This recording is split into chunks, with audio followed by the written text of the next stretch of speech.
The arrival of the Imperial envoy was met with the kind of careful formality that humans had perfected over centuries of political maneuvering. A sleek, obsidian-black vessel descended through Earth's atmosphere, cutting a slow, deliberate path toward the agreed-upon landing site, a secure aerospace facility outside Geneva. Every major world leader and military strategist watched the descent with measured anticipation, though none betrayed the gnawing uncertainty that gripped them. This was humanity's first confirmed contact with extraterrestrial life, and already it did not feel like a meeting between equals. The Imperial ship landed without a sound, as if the very air bent to its will. Its surface shimmered with strange energy signatures that Earth's best physicists could not yet explain. When the vessel's ramp extended, the figures that emerged were tall, statuesque beings clad in silver and deep blue armor, their movements fluid and unhurried. Their leader, a figure who would later be identified as Lord Commander Varen of the Imperial Dominion, exuded a kind of effortless superiority. His pale, almost metallic skin caught the sunlight as his sharp gaze scanned the human delegation. He did not bow. He did not even nod. Varen strode forward, flanked by two guards whose polished armor reflected the tense expressions of the waiting humans. The United Nations Secretary-General, a composed woman named Elena Orloff, stepped forward to meet him. Though she was dwarfed by the alien commander's stature, her voice carried the weight of an entire planet. "On behalf of Earth, I welcome you," she said, carefully measured. "We recognize this meeting as a historic moment for both our peoples." Varen's lips curled in what might have been amusement. His voice, when he spoke, was a low, resonant thing, commanding, practiced. "There is no both," he said. "There is the Empire, and then there are those who submit." A ripple of unease moved through the human delegation. Military officials exchanged glances. The translators hesitated, as if they had misheard. Orloff, however, remained composed. "We were under the impression that this was a diplomatic meeting," she said. Varen tilted his head, as if mildly intrigued by her response. "It is," he said smoothly. "I am here to offer you a choice." He gestured with one armored hand, and a holographic display flickered into existence between them. It showed the breadth of the Galactic Empire, a vast, spiraling stretch of occupied systems, each marked by the Empire's insignia. The display zoomed in on several planets, showcasing worlds in various states of Imperial control. Some were thriving, gleaming under the Empire's rule. Others were charred husks, floating remnants of civilizations that had evidently chosen poorly. "The Dominion does not waste time with drawn-out negotiations," Varen continued. "Your world is a promising resource. Your species has spirit, intelligence, rudimentary though it may be. Under our rule, you would be given a place in the order of the cosmos. Your leaders would govern as vassals under imperial law, and your people would know security, prosperity. It is a generous offer." His eyes darkened. "The alternative is non-existence." The silence that followed was suffocating. The gathered humans processed the words with varying degrees of shock, fury, and disbelief. Some of the military officials visibly tensed, but Orloff did not waver. She clasped her hands behind her back, standing her ground. "And if we refuse?" she asked. Varen exhaled, a sound that might have been a sigh or simply an acknowledgement of inevitability. He turned slightly, gesturing toward the sky. A second ship, one that had been lingering beyond Earth's orbit, responded to the signal. It was a warship, massive, bristling with unknown weaponry, its silhouette blocking out a portion of the stars. A demonstration, not yet an attack. The Empire had done this countless times before. It always ended the same way. Orloff glanced at the gathered leaders, generals, admirals, diplomats, all waiting for her response. She turned back to Varen, her expression unreadable. "I see," she said, her voice steady. "And you assume that we will kneel." Varen smirked. "It is not assumption," he said. "It is the inevitable outcome." Orloff let the silence stretch, let the tension mount. Then, Slowly, deliberately, she exhaled. No, a flicker of something crossed Varen's expression. Mild irritation, perhaps. You misunderstand the gravity of your situation, he said. No, Orloff corrected, her voice sharper now. You misunderstand ours. There was a shift in the air, subtle but undeniable. The military officials around her straightened.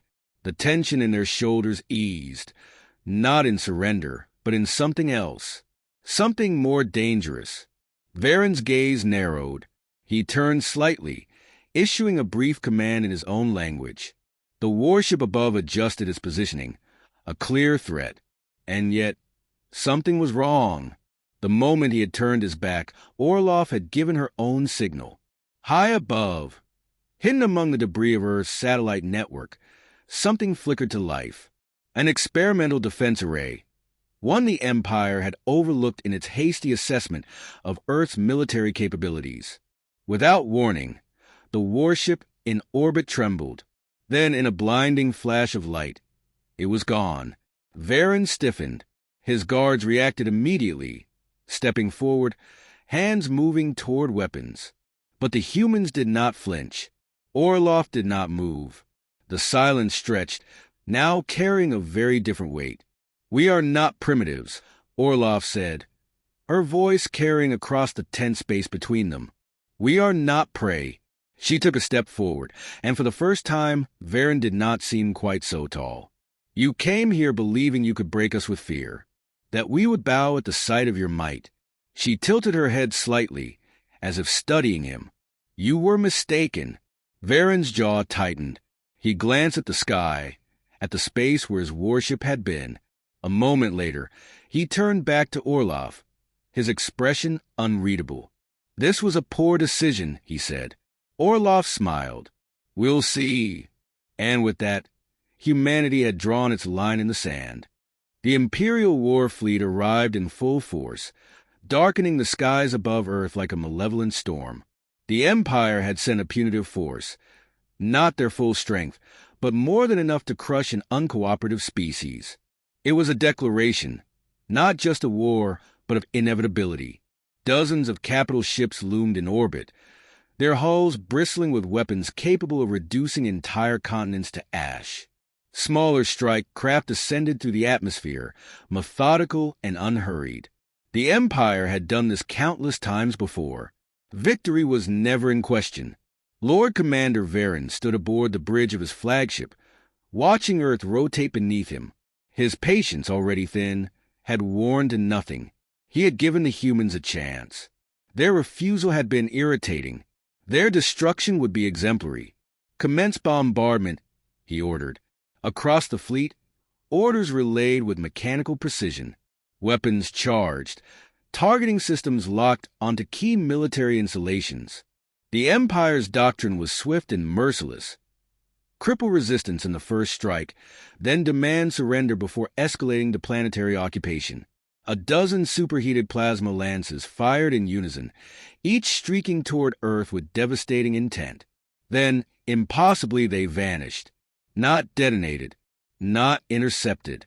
Simply gone. The bridge fell silent. Varen frowned. He turned to his officers, already running diagnostics. A moment later, one of them, pale-skinned, forearmed, visibly shaken, stammered out the impossible truth. The shots were nullified. Some kind of countermeasure. We don't understand. Varen's fingers tightened against the railing. He was not a creature prone to superstition, but this defied expectation. A ripple moved through the fleet. Then another. A dull, creeping sense of unease spread as reports flooded in. Something was wrong. Not a single human defense installation had been destroyed. And then Earth fired back.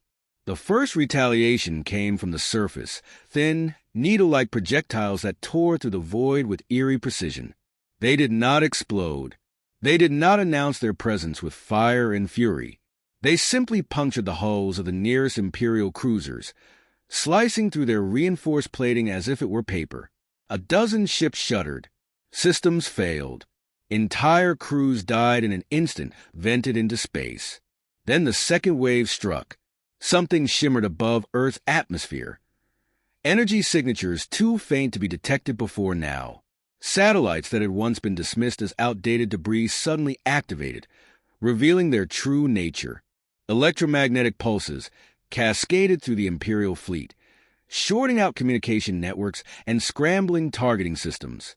The Empire's battle doctrine was built on overwhelming force. They were accustomed to crushing resistance before it could organize. But Earth was not reacting like a primitive world. It was not reacting like a world that had just encountered the vastness of the galaxy. It was fighting like a species that had always known war. Varen's mind worked quickly. This was not luck. This was not desperation. The humans had prepared for this, and they had baited him into striking first. "Deploy fighters," he barked. "Send ground forces now. His command was cut short by an alert. One of the larger capital ships, the Varathan, had just suffered catastrophic failure. The main display flickered, showing real-time footage of the massive vessel as it shuddered violently, explosions rippling along its hull. Something had hit it, something small, something unseen. The ship's shields had been active. The armor plating was meters thick. And yet, it was breaking apart. Varen watched, eyes narrowing. Then he saw it. A human vessel, small, barely more than a prototype, darted from the wreckage. It had not been detected until now, likely shielded from scans. Not because it was technologically superior, but because humans had realized something the Empire had not. The most advanced systems in the universe meant nothing if you didn't know what to look for. The Varathan detonated. The shockwave rippled outward, sending several nearby ships reeling. For the first time in decades, the Empire was losing ships to an inferior enemy. A sharp breath from one of his officers drew Varen's attention. He turned, his gaze following theirs to the main display. His stomach coiled. A message had been broadcast across the fleet.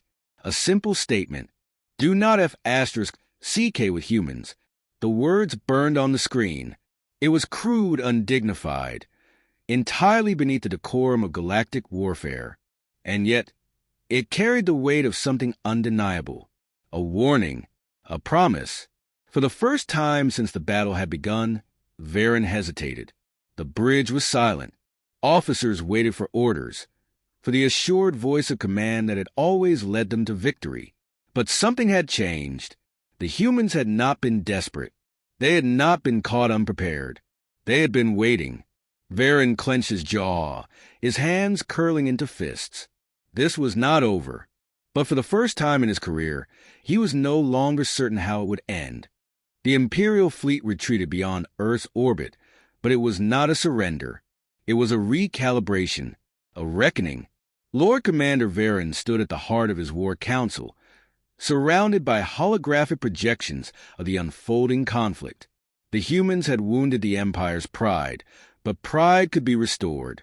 What mattered now was a demonstration of absolute force. There would be no more restraint, no more diplomacy. A new fleet was assembled, one that dwarfed the initial incursion 100-fold. Planetary siege cruisers, dreadnought-class carriers, legions of armored divisions. War engines that had subjugated entire star systems now burned toward a single, defiant world. The Empire did not just intend to conquer Earth. It intended to break it. The humans had not been idle. Elena Orloff sat within an underground command center, deep beneath the Rocky Mountains, scanning the incoming data streams with cold calculation. The Empire had underestimated them once, but it would not make the same mistake again. The next attack would be overwhelming. She had no illusions about the scale of the threat, nor did she waste time on fear. Earth had survived because it had adapted. It had fought wars long before the stars had called. Now, it would fight one more. The first wave struck at high altitude, orbital bombardments designed to cripple infrastructure, to sever command lines, to induce chaos before ground forces deployed. But Earth had anticipated this. The Empire's doctrine was predictable, methodical. Humanity had spent decades learning how to fight an enemy that had not yet arrived.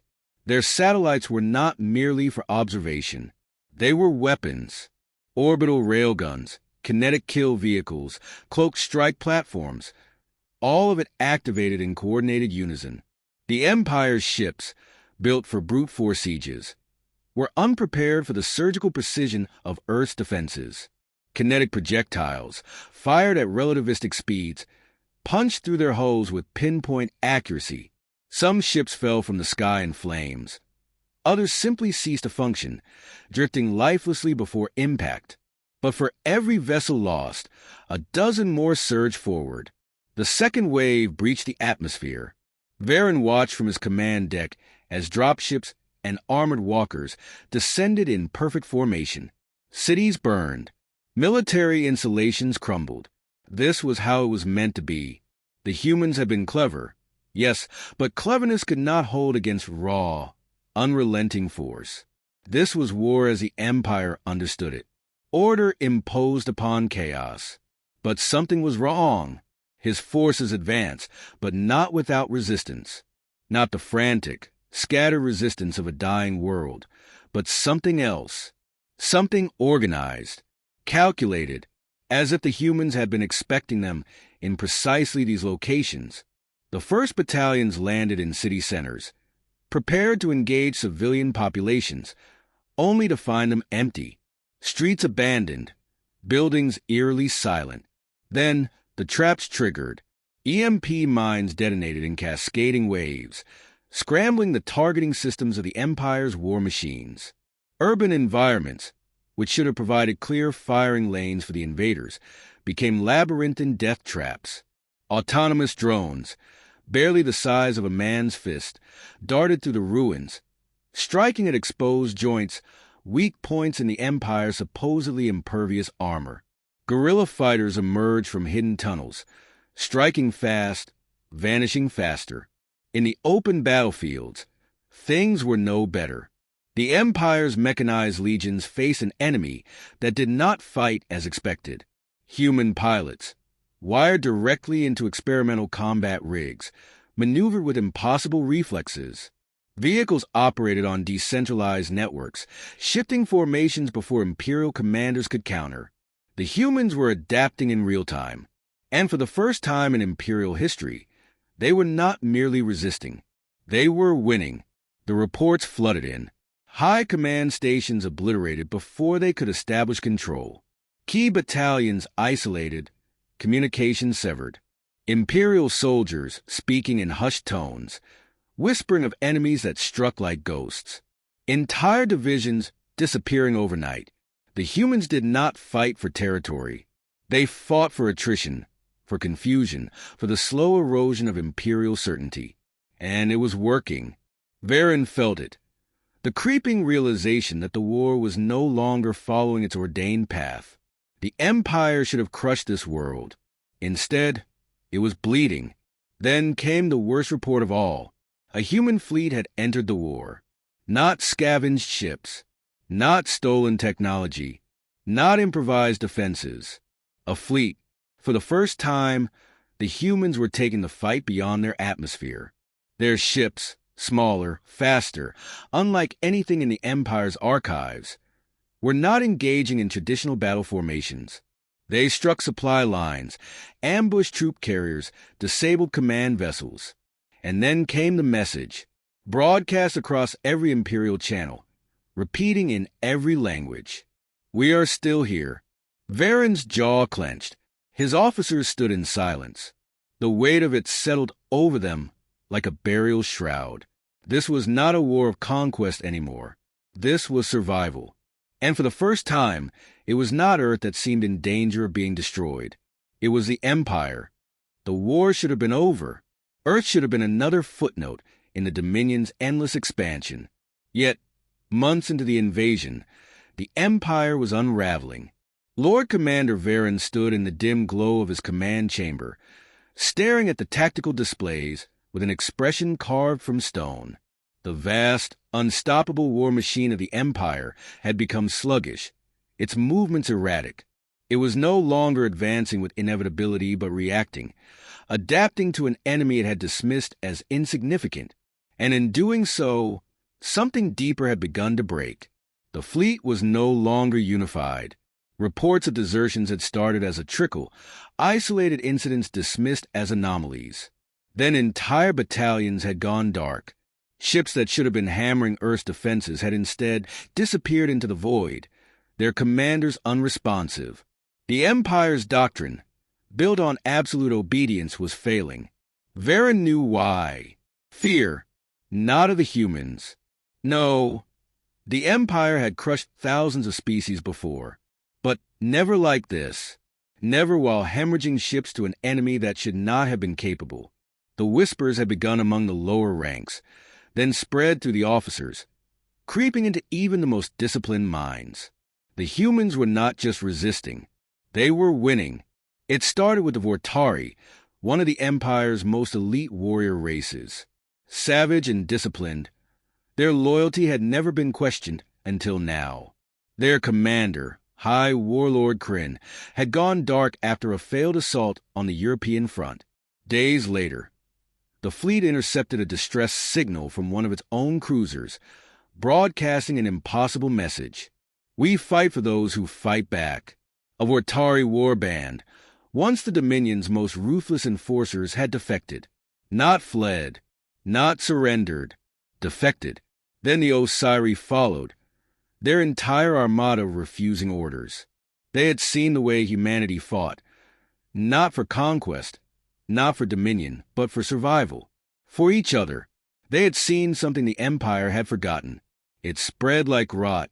The Empire was vast, but its strength had always come from unity. Now, that unity cracked. Every defection weakened the Dominion's grip. Every delay allowed humanity to dig deeper, strike harder. The Empire's forces, once the embodiment of absolute control, had become hesitant, uncertain. Varen saw it in his officers. The way they spoke in clipped tones, the way they avoided his gaze when reports came in of yet another lost stronghold, the way they hesitated before speaking, as if weighing their words against the fear of doubt creeping into their own ranks. And then came the worst news of all. A civil war had erupted in the outer territories. A governor, emboldened by the failures at Earth, had declared independence. Others were watching, waiting. The Dominion's grip was loosening. In the depths of his command center, Varen exhaled slowly, forcing stillness into his thoughts. He was no fool. He had waged wars across the stars, crushed rebellions before they could take root. But never had he fought an enemy like this. Not because of their weapons, not because of their technology, because of their refusal to break. Humanity did not fight for survival alone. It fought for defiance, for the right to stand unbent. It fought like an empire should. And now, the Dominion was the one fracturing. The war was no longer about Earth's conquest. It was about whether the Empire would survive at all. The great Dominion fleet, once poised to bring Earth to its knees, had fractured beyond repair. Entire armadas had turned against one another, divided by doubt and rebellion. Those who remained loyal to the Empire found themselves outnumbered, outmaneuvered, and, worst of all, demoralized. Their mighty war machine, designed to subjugate lesser civilizations with overwhelming force, had been rendered useless by an enemy that refused to play by their rules. Lord Commander Varen stood on the bridge of his flagship, staring out into the abyss of space where the remnants of his once invincible fleet drifted in disarray. Reports confirmed what he had already accepted. The Dominion had lost control. Earth was no longer just a battleground. It had become a beacon. Rebellion had spread through the Empire like wildfire. The Vortari had abandoned their posts. The Osiri had turned their fleets inward, and entire sectors had declared independence. Governors who had once ruled with unquestioned loyalty now hesitated, watching, waiting to see what would become of humanity, the species that had undone centuries of imperial dominance in mere months. The humans had done more than just survive. They had changed everything. Elena Orlov stepped out onto the balcony of the United Nations Strategic Command, overlooking the scarred landscape of what had once been Washington, D.C. The city had been a primary target in the early days of the invasion, reduced to rubble by orbital bombardments. Yet, Against all odds, it still stood. The ruins were alive with reconstruction, workers moving in synchronized precision to rebuild what had been lost. Humanity was already looking forward. Victory had not come without cost. Entire cities had been leveled, millions had died, and the scars of war would linger for generations. But they had won, and they had done so on their own terms. No treaties of surrender, no compromises. The Empire had not spared Earth. Earth had forced the Empire to retreat. A soft chime echoed from the communicator in her hand. A message, broadcast across the surviving networks of the Dominion. A single sentence. The Empire no longer rules us. It had not come from Earth. It had come from deep within the Dominion's core worlds. The rebellion had reached the heart of the Empire itself. Elena exhaled. They had not just fought for their survival. They had set something greater into motion. The fall of an empire. The birth of something new.